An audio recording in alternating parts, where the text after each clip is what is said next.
Om Swastiastu pemirsa Bali TV dimanapun Anda berada. Saat ini saya sedang berada di kawasan Pantai Legian Kuta.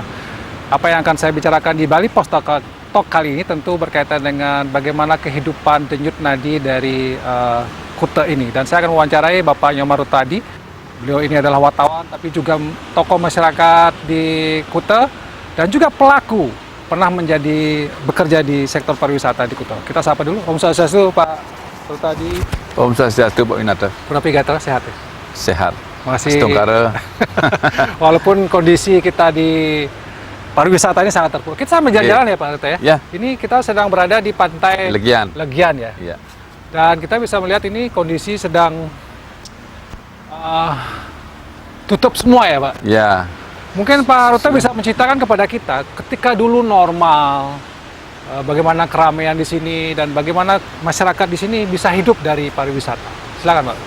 Ya, tentu saja pariwisata itu sudah menjadi bagian kehidupan dari masyarakat di sini ya. Kalau kita bicara Kuta, mungkin ya Seminyak, Legian, Kuta. Saat ini kita berbincang-bincang di kawasan Pantai Legian. Seperti tempat-tempat ini sekarang sudah ditutupi sudah hampir 7 bulan. Mereka tidak bisa buka, tentu saja apa yang mereka dapatkan dari kebiasaan mereka sehari-hari beraktivitas di pantai ini tentu sudah nol.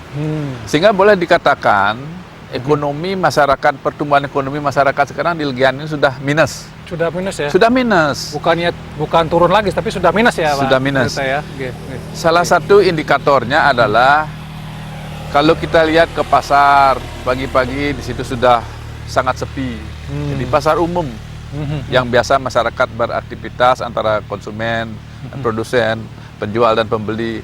Kemudian di jalan-jalan yang biasanya kita melihat parkir-parkir lalu lintas itu hampir tidak pernah sepi ya. Sekarang jalan-jalan yang biasa ramai itu sekarang sudah bisa dipakai oleh warga untuk naikkan layang-layang. Ini sudah tidak ada hambatan. Tapi bagaimana? Ya kita tentu saja berharap pandemi COVID ini cepat berlalu karena tanpa pariwisata, saya kira khususnya di kawasan Badung Selatan ya kita secara umum, Kuta, Legian, Seminyak ini khususnya di wilayah kita ini tidak akan bisa berkembang ekonominya. Baik. Saya tertarik dengan ini ada beberapa payung yang biasanya kalau hari normal tidak ada pandemi ini terbuka payungnya Pak ya? Terbuka. Ini yang mengusahakan biasanya adalah masyarakat lokal sini atau orang pendatang, artinya dari luar Legian? Ya. Ini sistem yang ada di Legian ini kan ada sebuah lembaga, sebuah badan namanya Badan Pengelola Pantai ya, Badan Pengelola Pantai Legian. Jadi BPDAL, Badan Pengelola Pantai Desa Adat Legian. Jadi mereka itu memiliki sistem bahwa masyarakat Legian lokal ini diberikan peluang untuk menempati tempat-tempat ini. Jadi kalau di kala normal, payung-payung ini sampai ke sana dibuka, ya. Kemudian di bawahnya ada kursi untuk berjemur itu ya, seperti kursi kolam renang itu. Mereka sewakan itu per jam. Ya, dari sana mereka sudah mendapat income meskipun sedikit. Kemudian yang lebih menambah income mereka itu adalah penjualan minuman, ya seperti ya minuman botol, kemudian ada minuman tradisional, minuman lokal seperti kelapa muda ya begitu. Jadi banyak aktivitas yang bisa mereka lakukan untuk menambah perekonomian warga.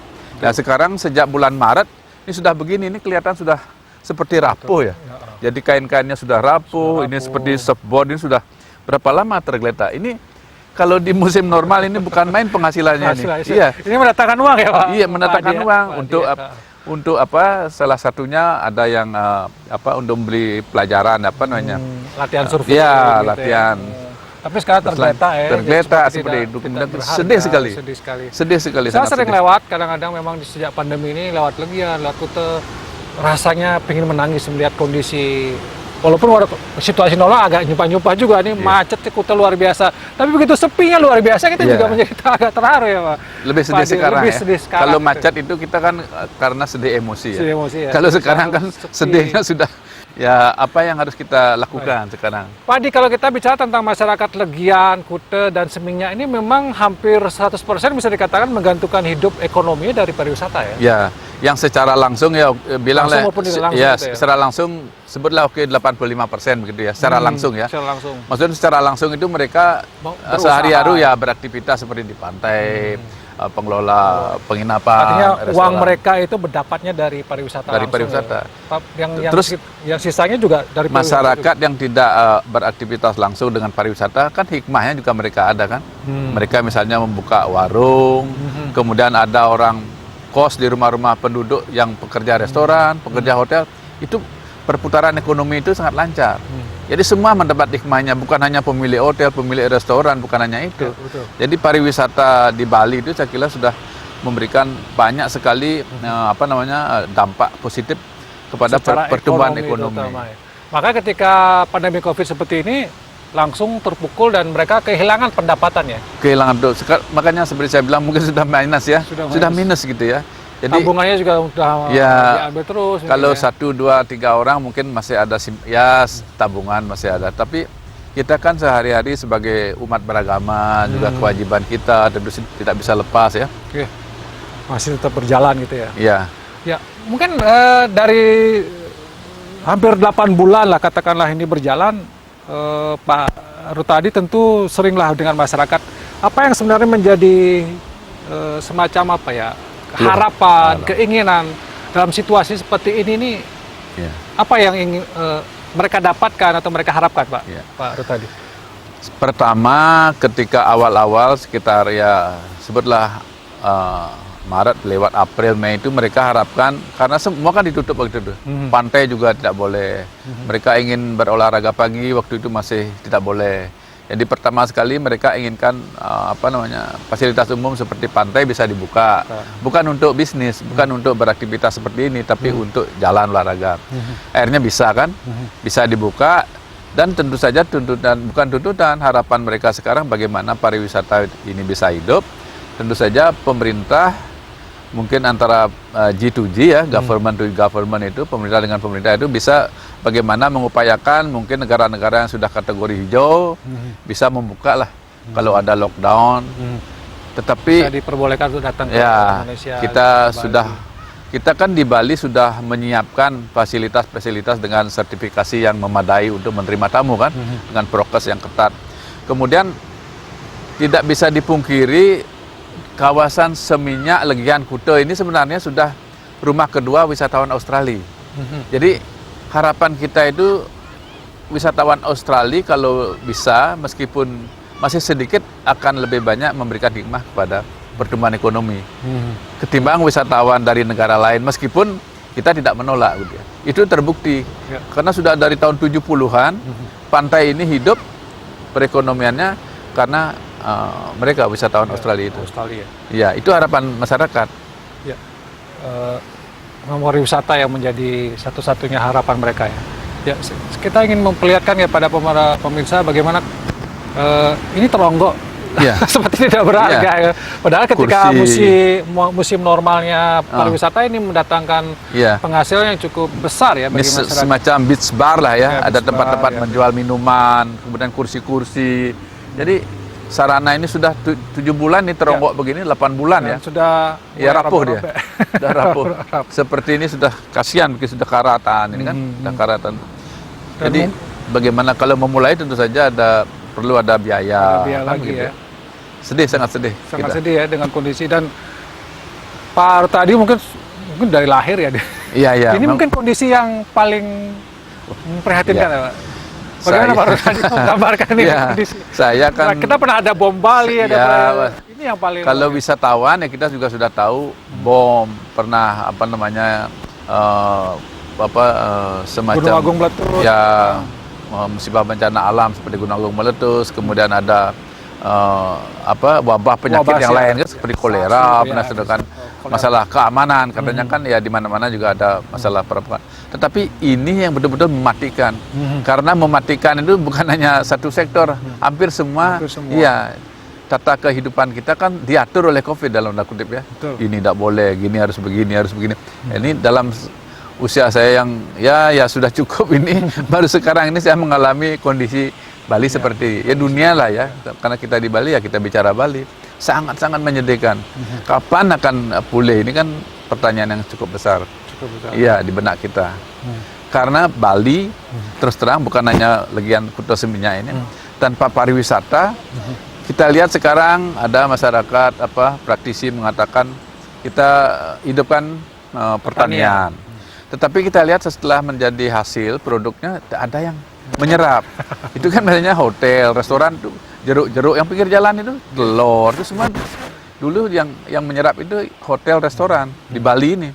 Sekarang kasihan petani itu juga sudah berproduksi bagus, tetapi setelah panen tidak ada yang menyerap hasilnya kan, dijual di jalan-jalan. Ini kan bukannya kita meremehkan pariwisata bagus, meremehkan pertanian. Pertanian itu tetap kita kembangkan, tapi tanpa kita sinergikan dengan pariwisata, saya kira juga kasihan petaninya. Setelah menjadi hasil yang demikian lumayan, tapi tidak ada yang menyerap untuk mengembalikan biaya produksi kan. Mungkin dalam situasi seperti ini apa yang Pak Rut tadi, mungkin masyarakat apa perlu diberikan bantuan langsung atau apa? Terus selama ini sudah diberikan tidak? Itu kalau di pantuannya Pak Rut tadi di Legian. Kalau yang kita di Legian ini kan dari desa adat sudah ada banjar-banjar. Kita kan 3 banjar di Legian. Sudah ada. Kemudian dari komunitas seke-seke, mereka ada komunitas di pura, satu keluarga yang di pura itu, kumpulan keluarga itu mereka sudah melakukan. Tetapi kan tidak cukup tanpa ada income baru. Jadi tidak bisa berkepanjangan ya. Iya. Dan sekarang kalau Pak Winata lihat kan di pinggir jalan tuh masyarakat sekarang siang-siang sampai malam membuka warung-warung kecil di pinggir-pinggir trotoar jualan nasi jinggo itu loh yang bungkus. Hampir sudah sekian hampir 50% berjualan di siapa yang membeli semua bagus salah satu alternatif minimal ada pemasukan itu ya. Mereka sudah berusaha lah. Iya, sudah berusaha. Tapi kalau disuruh bertani nggak bisa karena nggak ada lahan. Nggak ada lahan lagi. Nggak ada lahan lagi. Gimana kita bertani? Iya. Kondisinya memang cukup memprihatinkan ya. Memang sampai kapan bisa bertahan nih Pak tadi? Kita kalau sampai akhir tahun ini juga tidak ada tanda-tanda COVID ini mereda, itu kata ini berat itu. Berat ya, Pak. Hidup ini berat. Hidup ini berat. Saya juga bukan memikirkan, kita punya keluarga, anak, cucu juga tidak sekolah sudah sekian bulan kan. Jadi dampaknya luar akan biasa. Semakin membuat stres dan itu mengancam juga imun tubuh di keluarga kan mereka juga selain memikirkan ekonomi, juga memikirkan anak-anak yang tidak bersekolah, gimana masa depannya itu. Semua itu menjadi pemikiran kita. Makanya ini kan saran orang-orang dari sisi kesehatan kita harus menjaga imunitas ya. Jadi mengurangi depresi, mengurangi stres. Kalau imunitas kita kebal kita mapan untuk melawan pandemi ini kan minimal bisa bertahan untuk sehat. Baik. Ya. Baik, terima kasih Pak Rutadi, tokoh masyarakat Legian, pelaku pariwisata juga dulu, sepengetahuan saya pernah menjadi GM di Hotel Said. Ketua PRI juga. Ketua PRI juga pernah. Jadi beliau paham betul bagaimana pariwisata kita dan kita berada di jantungnya pariwisata Bali yang kondisinya seperti kita lihat seperti ini agak memprihatinkan juga, menyedihkan dan mudah-mudahan tidak ada solusi lain mungkin harus wisatawan harus berdatangan ke Bali, kalau tidak atau tanpa itu sulit kita berharap pariwisata ini bisa pulih. Tapi yang kita perlu ingat adalah protokol kesehatan itu ya Pak Rutadi harus dijalankan dengan baik sehingga disiplin sehingga pandemi ini bisa segera berakhir. Kita pakai masker, kemudian kita menjaga jarak dan sering-sering mencuci tangan. Demikian Bali Post Talk kali ini, saya ucapkan terima kasih atas perhatiannya, teriring doa ya bagi kita semua, semoga pandemi ini segera berakhir dan kita bisa kembali hidup normal. Saya tutup dengan Pramana Santi. Om Santi.